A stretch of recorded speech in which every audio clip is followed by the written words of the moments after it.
महाकारुणिक बुद्ध को नमन करते हुए परम पूज्य बोधिसत्व बाबा साहब डॉक्टर भीमराव रामजीराव अम्बेडकर को श्रद्धा सुमन अर्पित करते हुए बहुजन समाज में जन्मे हमारे समस्त महापुरुषों के प्रति श्रद्धा के सुमन अर्पित करते हुए आज के बौद्ध महोत्सव के कार्यक्रम के अवसर पर भीम ज्ञान चर्चा एसोसिएशन के समस्त पदाधिकारियों को बहुत बहुत साधुवाद ज्ञापित करते हुए, क्योंकि आज न केवल गौतम बुद्ध नगर के नोएडा, ग्रेटर नोएडा या जो जेवर में हमारा कार्यक्रम ये चल रहा है, के साथ ही साथ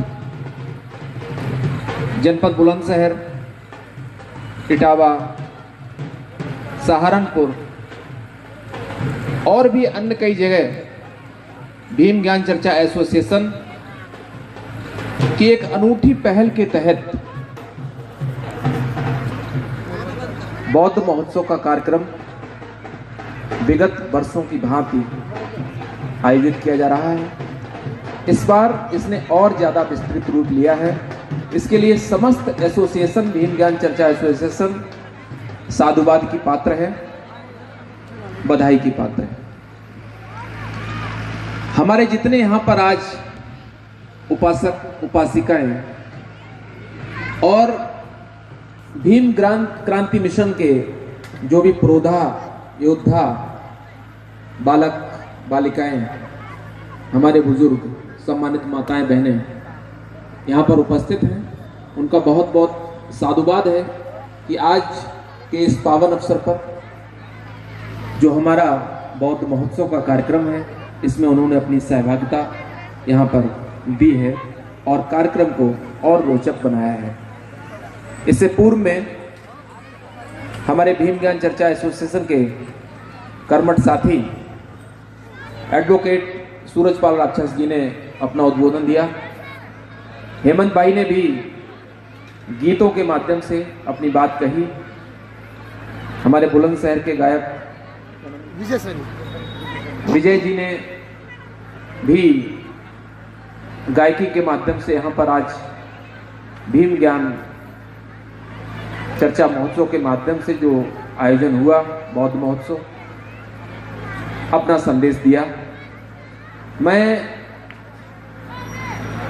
आप लोगों से अनुरोध करूंगा, अपेक्षा करूंगा कि अगला जब गाना पेश हो तो आज का जो ये पावन अवसर है, जो बौद्ध महोत्सव है, ये बेसिकली आज ज्ञान का या भाषणबाजी का कार्यक्रम ना होके आज ऐसा कार्यक्रम है। महोत्सव का मतलब होता है हम उत्सव मनाएं, उल्लास मनाएं। तो जब भी हमारे गायक बंधु कोई अब अगली बार अपनी बात कहें तो आप लोग खुले मन से, अगर जिसको डांस भी करना है तो कर सकता है, क्योंकि महोत्सव का मतलब होता है पूर्णतया उत्सव। और इस उत्सव के पीछे जो हम लोग होते हैं, वक्ता होते हैं, वो कुछ राज कहानी कि उत्सव का माहौल कैसे आया, आज हम लोग कैसे यहाँ पर एकत्रित हुए, कारण क्या है। तो उस शुभ घड़ी के पीछे हमारे परम पूज्य बाबा साहब, जिनको सिंबल ऑफ नॉलेज कहा गया, जिनको बोधिसत्व की उपाधि दी गई, जिन्हें बराक ओबामा जैसे व्यक्ति ने कहा कि अगर वो अमेरिका में जन्म लेते तो हम उनको सूर्य की उपाधि से नवाजते, अर्थात उनका दर्जा सूर्य के दर्जे के बराबर। उन्होंने कहा कि हम उनको उस लेवल पर ले जाते हैं। सिंबल ऑफ नॉलेज, ज्ञान का प्रतीक, उस महापुरुष की जो त्याग की भावना है, बाबा साहब का जो त्याग है, उस त्याग के कारण आज हम लोग यहाँ पर इस खुले आसमां के नीचे, इस पंडाल में, और हमारे पीछे जो भी हमारे महापुरुष हैं, उनकी प्रतिमाएं स्थापित करने का अगर हमको मौका मिला तो मौका इसलिए मिला क्योंकि इसके पीछे बाबा साहब अम्बेडकर का बहुत बड़ा बलिदान है, बहुत बड़ा त्याग है। उनके 4 बच्चों की कुर्बानी है। उन्होंने 4 बच्चे अपने इस आज के उत्सव के पीछे कुर्बान किए, अर्थात 4-4 बच्चों की बलि उनको देनी पड़ी। बलि का आशय यहाँ पर यह है कि वह बच्चों की सही से परवरिश न कर पाए, उनका इलाज न करा पाए और उनके बच्चे इस संसार में आए और कुछ ही दिनों में विदा ले गए, क्योंकि वो चिकित्सा के लिए पैसे इकट्ठे नहीं कर पाए।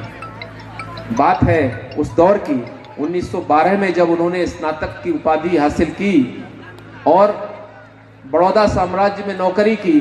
उसके बाद क्योंकि पिताजी नहीं चाहते थे कि वो बड़ौदा में नौकरी करें, वापस मुंबई आए पिता के निधन के बाद। फिर उनको छात्रवृत्ति मिली। छात्रवृत्ति मिलने के बाद जो है वो अमेरिका चले गए, इंग्लैंड चले गए। बहुत सारी बातें हैं, बहुत मैं क्रिटिकल नहीं करूंगा, लेकिन मैं सिर्फ संक्षेप में ये बताता हूं कि उस दौरान माता रमाबाई बच्चों की परवरिश करती थी और बाबा साहब विदेश में अध्ययन के लिए गए हुए थे। माता रमाबाई नहीं चाहती थी कि बाबा साहब के अध्ययन पर कोई विपरीत प्रभाव पड़े, उनका अध्ययन बीच में बाधित हो। इसलिए इसी बीच में उनके बेटे, बड़ा बेटा गंगाधर, बेटी इंदू, बेटा रमेश और राजरतन, ये 4 बच्चे बाबा साहब के, 4 बच्चे बीमारी में तड़प तड़प कर अपना दम तोड़े हैं। लेकिन बाबा साहब ने कहा कि हमारा समाज जो कि आज ऐसे दोराहे पर खड़ा हुआ है जहां उसको सम्मान नहीं मिलता है, हमारा समाज एक ऐसे दोराहे पर खड़ा हुआ है जहां वो अपने सम्मान के लिए दर दर ठोकरें खाता है, क्योंकि एक व्यवस्था है और उस व्यवस्था में हमारे समाज को निम्न पायदान पर खड़ा कर दिया गया है। विदेश से लौटने के बाद जब उनकी छात्रवृत्ति की अवधि समाप्त हुई, फिर वो नौकरी करने गए बड़ौदा साम्राज्य में, लेकिन वहां मात्र 11 दिन ही वो नौकरी कर पाए 1917 में, क्योंकि उन्होंने देखा कि वहां असमानता का जो माहौल है वो कितना है कि मेरे जैसे पढ़े लिखे व्यक्ति को, डॉक्टर अंबेडकर जैसे पढ़े लिखे व्यक्ति को जिसको संसार सलाम करता है, उसे भारतवर्ष में एक छुआछूत जैसे कलंक के कारण अपमान का बोध जो हुआ, उस कारण उन्होंने मात्र 10 ही दिन वहां पर रह के 11वें दिन उस शहर को इसलिए छोड़ा कि उनको वहां रहने के लिए जगह भी नहीं। आप सभी को पता होगा कि 23 सितंबर को हम संकल्प दिवस मनाते हैं। वो इसलिए मनाते हैं क्योंकि बाबा साहब ने 23 सितंबर को ही ये प्रतिज्ञा ली थी कि मैं अपने समाज के जो 7 करोड़ लगभग हमारे भाई हैं, उनको मैं एक समानता का, एक सम्मानजनक जीवन जीने का अधिकार दिलाऊंगा। उसके खातिर उन्होंने ऐसा संकल्प लिया कि जीवन में न कभी वो नौकरी करेंगे, न किसी के सामने जाके स्वयं को ऐसा समर्पित करेंगे कि समाज में वो काम ही न कर पाएं।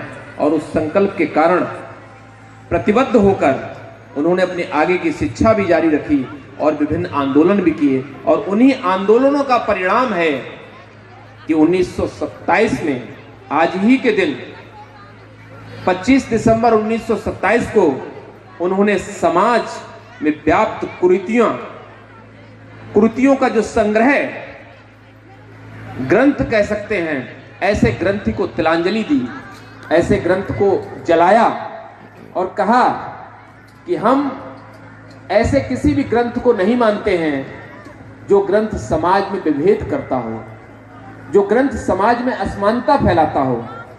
तो पीछे मैंने सिर्फ आपको इसलिए ये कहानी बताई कि बाबा साहब ने एक ऐसा त्याग दिया, अपने आप को, अपने परिवार का त्याग किया, जिस कारण आज हम खुले आसमां के नीचे 25 दिसंबर का ये उत्सव मना रहे हैं।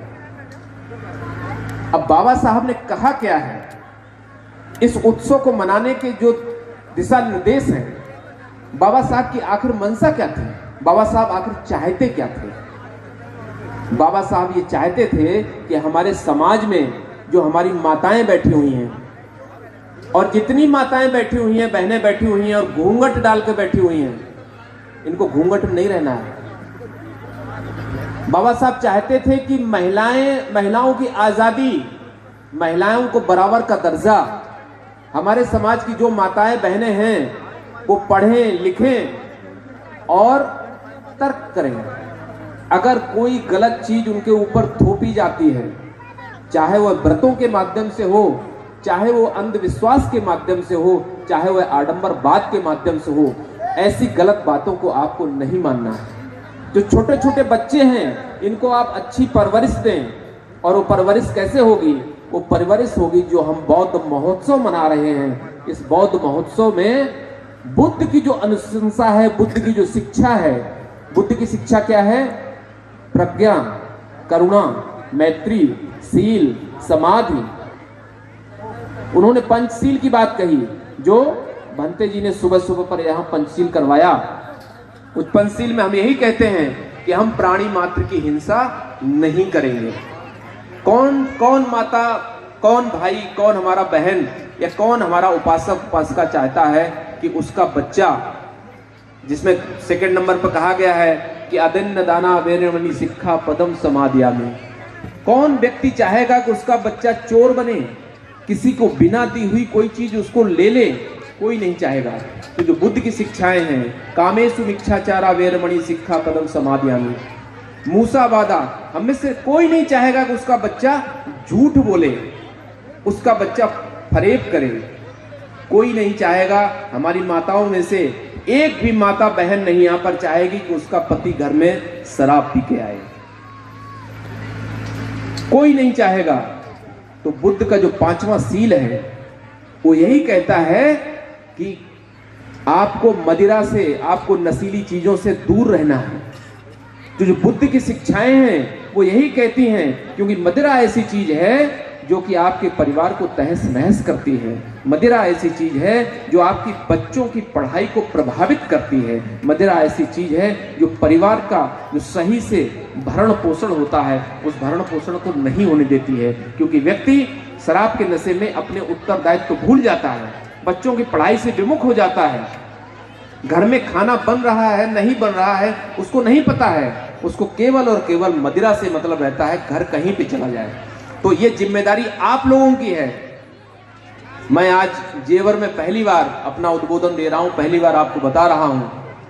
इससे पहले भाई सैनी जी और हम एक कार्यक्रम में, बिहारीगढ़ में कार्यक्रम हुआ था, आप गए थे। सैनी जी बिहारीगढ़ में एक कार्यक्रम था तो हम लोग मिले थे वहां पर। तो मैंने जो है वो अशोका विजयदशमी पर कार्यक्रम था और मैंने करवा चौथ व्रत के बारे में महिलाओं को कहा था कि करवा चौथ का व्रत आप मनाएं, मुझे कोई दिक्कत नहीं है, आप खूब मनाएं।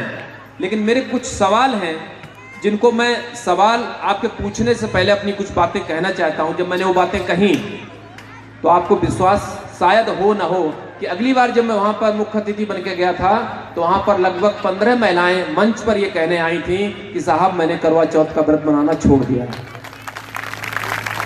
मैं नहीं कह रहा हूं कि आप मेरी बात को मानो, बुद्ध ने कभी भी नहीं कहा है कि आप मेरी भी बात को मानो।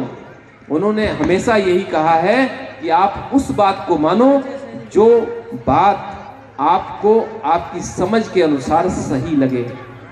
किताबों में क्या लिखा है आप भूल जाइए। जरूरी नहीं कि किताबों में जो चीज लिखी वो सही ही हो। बच्चों की तरफ मैं बहुत ज्यादा कहना चाहूंगा, बच्चे ध्यान से सुने। जरूरी नहीं जो आप पढ़ते हो वो सही हो, अपनी समझ भी लगाओ। परंपराओं में कोई चीज चली आ रही है, आपके पुरखों ने कोई चीज कही है, आपके दादा परदादा अगर किसी चीज को कहते चले आए हैं, जरूरी नहीं कि वो चीज सही हो। अगर सिद्धार्थ अपने पिता महाराज शुद्धोधन की बात मानते तो क्या वह बुद्ध हो पाते? शुद्धोधन ने तो भरपूर प्रयास किया था, उनके लिए 4 ऋतुओं के महल बनवा दिए थे कि ताकि वो परिव्राजक ना हो पाए, ताकि वो ग्रह त्याग ना करें, वह चक्रवर्ती सम्राट बन जाएं। उन्होंने पूरा प्रयास किया था लेकिन अपने प्रयास में वो असफल सिद्ध हुए। और अगर बुद्ध अपने यानी कि गौतम, सिद्धार्थ गौतम अपने प्रयास में सफल ना होते तो आज क्या हम जो ये महोत्सव मना रहे हैं मना पाते? बाबा साहब अगर अपने मिशन में सफल ना हुए होते तो क्या आज हम यहां पर अच्छे कपड़े पहनकर बैठ पाते? मैं ये टाई लगा कर आपके सामने खड़ा हो पाता? अगर ये टाई मेरे गले में है तो इस टाई को देने वाला केवल और केवल हमारा मसीहा बाबा साहब डॉक्टर अम्बेडकर है, कोई दूसरा नहीं है। अगर आज आप मुझे यहां पर सुन रहे हैं, आप लोग इतने लोग बैठे हुए हैं और मुझे तवज्जो दे रहे हैं क्योंकि मैं एक अधिकारी हूं। मैं जिले का एक ऐसा अधिकारी हूं जो जिले में अकेला होता है। मैं ना इस लायक हो पाता, न पढ़ पाता, न लिख पाता अगर बाबा साहब के अधिकार हमको ना मिले, बाबा साहब हमको अधिकार ना दिलाए होते। और उन अधिकारों को जो उन्होंने हमको दिलवाया है, ये हमारा फर्ज बनता है, ये हमारा दायित्व बनता है कि हम समाज को उनमें से कुछ हद तक वापस करें। इसी को बाबा साहब की पे बैक टू सोसाइटी कहते हैं। प्रत्येक व्यक्ति का दायित्व है, पढ़े लिखे व्यक्ति का दायित्व है, बच्चे का दायित्व है, जवान व्यक्ति का दायित्व है, बूढ़े का दायित्व है, प्रत्येक का दायित्व है कि अपने समाज को पे बैक करें। उस समाज को पे बैक करें जिस समाज के बीच उसने जन्म लिया है। केवल पढ़कर, केवल लिखकर अच्छे पदों पर बैठ जाना, अच्छी गाड़ियों में घूमना, अच्छे घर स्थापित कर लेना, यह पर्याप्त नहीं है। हमारा सबका दायित्व बनता है कि हम न केवल ऐसे आयोजनों में शरीक हों,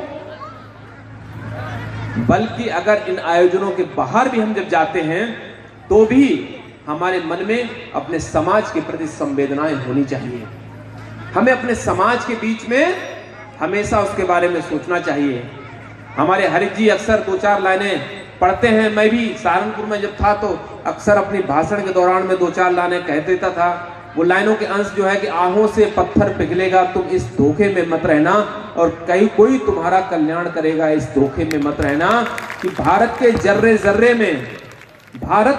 जर्रे में और सबका अपना हिस्सा है, और बुला बुला कर कोई देगा, इस धोखे में मत रहना। भाग्य और भगवान तुम्हारे केवल एक छलावा है।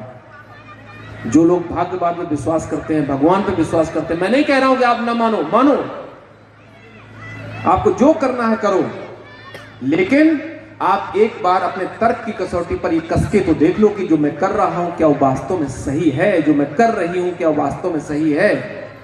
अगर आपका पति घर पर शराब पी के आता है तो आपको विरोध करना ही करना चाहिए। अगर वो अपने बच्चों की परवरिश पर ध्यान नहीं देता है तो आपका दायित्व है कि ऐसे पति को आप खाना बनाने से इनकार कर दें, मत दीजिए खाना उसको। क्योंकि सबसे बड़ी बात यह है कि आप अपने आप को धोखा दे रहे हैं। आपको सहयोग नहीं करना है, किसी भी तरीके से सहयोग नहीं करना चाहिए, क्योंकि आपके बच्चे देश का भविष्य है, केवल आपका ही भविष्य नहीं है। इन्हीं में से हमारे जैसा कोई पैदा होगा, हरित जी जैसा कोई पैदा होगा, और सूरजपाल राक्षस जी जैसा कोई पैदा होगा, कोई गायक बनेगा, कोई कुछ बनेगा। घर पर ऐसा माहौल पैदा करिए जिस माहौल में ये लगे कि करुणा, प्रज्ञा, मैत्री का प्रवाह हो रहा है। बुद्ध का धम्म एक ऐसा धम्म है जिस धम्म में प्रत्येक व्यक्ति का अपना विकास का अवसर है। इसीलिए बाबा साहब ने बुद्ध के धर्म को अपनाया। मैं आज आयोजक मंडल को पुनः बधाई देता हूं और आप लोगों को बहुत बहुत बधाई देता हूं इस बौद्ध महोत्सव की। और मैंने पहले ही कहा है कि आज कोई भाषणबाजी का दिन नहीं है। भाषणबाजी करने के लिए तो बहुत सारा बुद्ध का दर्शन ऐसा है कि अगर उसको बताने हम बैठ जाएं तो मुझे लगता है कि शायद दिन भी कम पड़ जाए। लेकिन आज उत्सव का दिन है, नाचिए, गाइए, और जब भी हमारे गायक मंडली कोई गीत प्रस्तुत करें तो इसमें दिखना चाहिए पंडाल में कि आज जो है वास्तव में बौद्ध महोत्सव का उत्सव है। हम चाहेंगे कि हमारी माताएं बहनें भी उसमें सरोकार करें और उसमें बढ़ चढ़ कर हिस्सा लेंगे। सभी को बहुत बहुत मैत्रीपूर्ण नमो बुद्धाय। एक बार तेज से बोलेंगे, जय भीम, जय भीम, जय भीम। सभी का मंगल हो। बहुत बहुत साधुवाद।